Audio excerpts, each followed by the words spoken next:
Hello everybody, welcome to Talk About Houses. I'm Todd. I'm Oana. So we're going to talk about things you should do the first 4 weeks that you own your home. Right. So we've done videos before telling you what to do when you close on your house.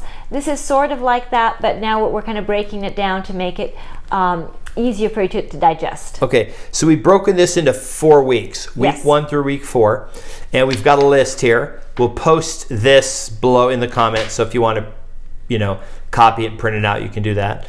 So we're start with week 1, hook up utilities and internet. Very important. Right.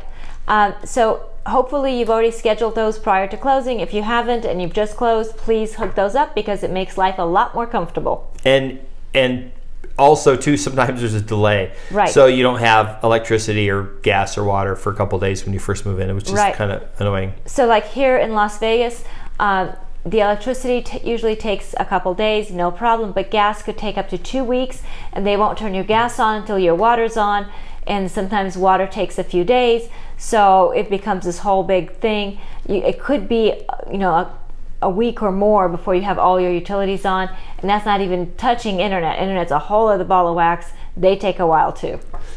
Having your mail forwarded from your old address to your new address with the post office, and updating everything so that when they send you stuff, it comes to your new address. Right. So things like your insurance, please update that, because remember, your zip code is what your premium is based on, so you could actually save money on your auto insurance. Or it could cost you money. But hopefully it saves you money. So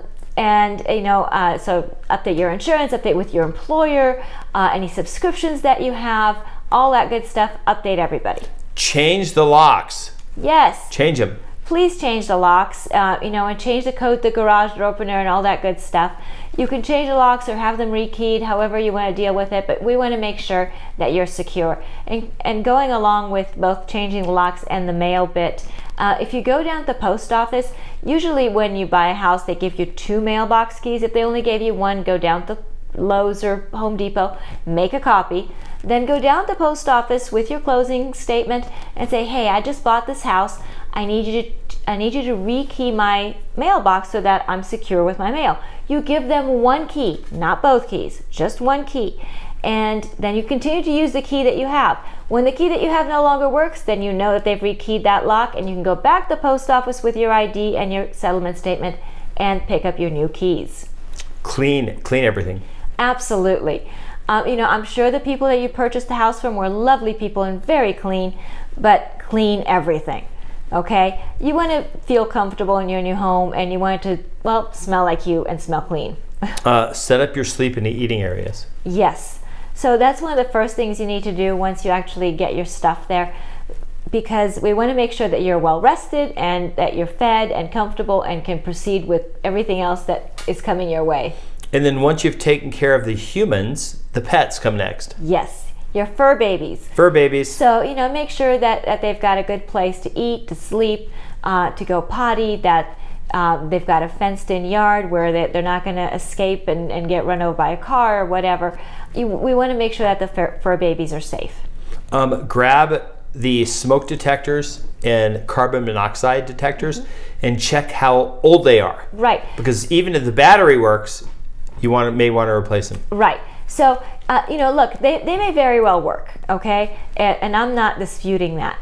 The general industry standard is that if they are 10 years old or older, they simply should be replaced. Because even if they work when you push the button, that sensor is getting old. It maybe has some dust on it. It's not an expensive item, and it's such a huge safety feature to keep you and your family safe. Please change them out if they are 10 years or older. Okay, that was week 1. Yes. Now we're going to go on to week 2. I'm going to read the first one because it's really a long one.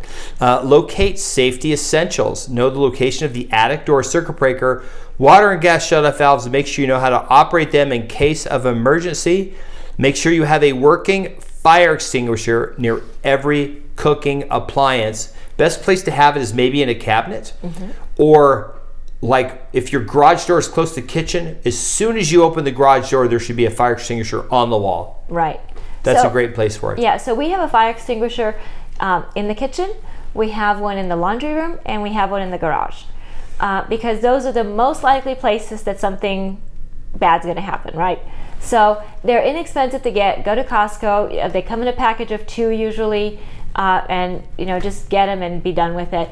They last for a really long time, so don't think that you have to buy them every year or anything like that. No, they last a really long time. They've got a little pressure gauge on them, and it's easy to read. If it's green, it's good. If it's not green, it's not good. Even I can figure that out. The next one is make a list of all the do-it-yourself things that need to be fixed. Right. Loose doorknob or something like that, and start fixing them. Right. So simple things like maybe a toilet flapper. That's easy to do. Maybe some light bulbs. All the little things that you can do yourself.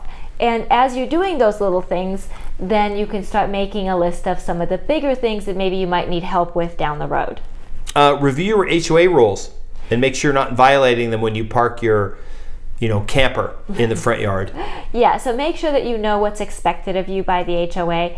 Our HOA, for example, says that we can't have our trash cans out more, past trash day, right? So if our trash can is still out the next morning, then we get in trouble. Just simple things like that.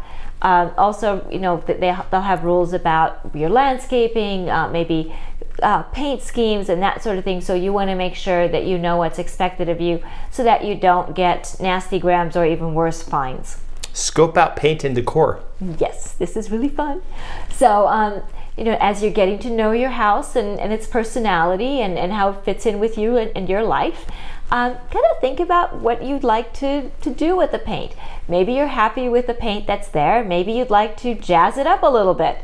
So have a little bit of fun. Go down to, maybe the paint store or someplace like that and play with some paint chips. They'll give you the little paint sample chips. You can come home and kind of put them up against the wall and put up against the carpet or whatever flooring you have to make sure that this is going to be a good color. Because remember, the lighting in the paint store is different than lighting in your home, and so you'll get a better idea of what's going to look good in your home.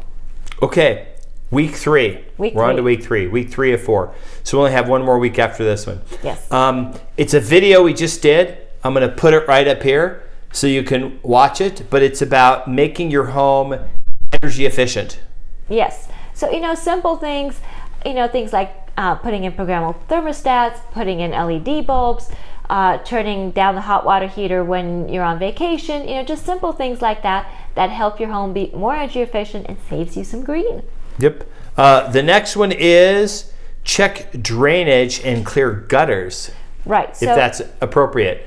Maybe not in Vegas. Right. So not very many people in Vegas have gutters, but we do need to check our drainage so that the water drains away from our house and not toward our house. Yep. Make a list of vendors. Right. So if something breaks, you know who to go to. Because that air conditioner will break on a holiday weekend. That toilet will stop working when you've got house guests. Bad stuff's going to happen at a most inconvenient time. And that's not the time for you to find vendors. So take the opportunity to meet your neighbors and ask them who they have for vendors that they recommend, or go on some social media site like Nextdoor and see who everybody's recommending. People are very happy to share their experiences with you. It's a good opportunity for you to get to know some people and make a list of some vendors. I have a list of vendors that I use and that I recommend to other people. And it's a very nice thing to go back and forth and share vendors that we all trust. And you're going a little bit further than just looking on Yelp or in Google to see what the reviews are. An emergency kit with flashlights and food and water for 72 hours, just in case something happens, snowstorm or whatever. Right. So look, I don't know where you live, but things happen, whether it's brush fires or snowstorms or floods or earthquakes or whatever. Things happen. So have an emergency kit, and as we all learned last year, have toilet paper. Toilet paper, right. A small fireproof safe for documents. Yes. So look, these are really inexpensive. You can get one from Costco for like $150. And you put things like your passport in there, maybe the title to your car, maybe some insurance policies in there, maybe some documents that just came in the mail from the closing on your house. Important things that it would be very painful for you if they were lost. Remember, these safes are fireproof to a certain extent, but at least it's better than them just sitting around, in your nightstand. All right, week 4. Week 4. There's only 2 things in week 4, okay. So you're pretty much done.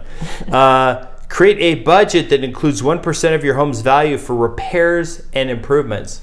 So 1% may seem like a lot of money, but over time, that's probably pretty close. The first couple years, you may be doing repairs. After that, you're doing improvements and updating. And this is a constant thing. You are now a homeowner. So there is no landlord to come in and make repairs for you or to update the house or improve the house. This is on you. And having a budget for that is really helpful. We do that every year. Every year we have a big project at our house, whether it's redoing the driveway or doing painting or redoing the pool or something like that.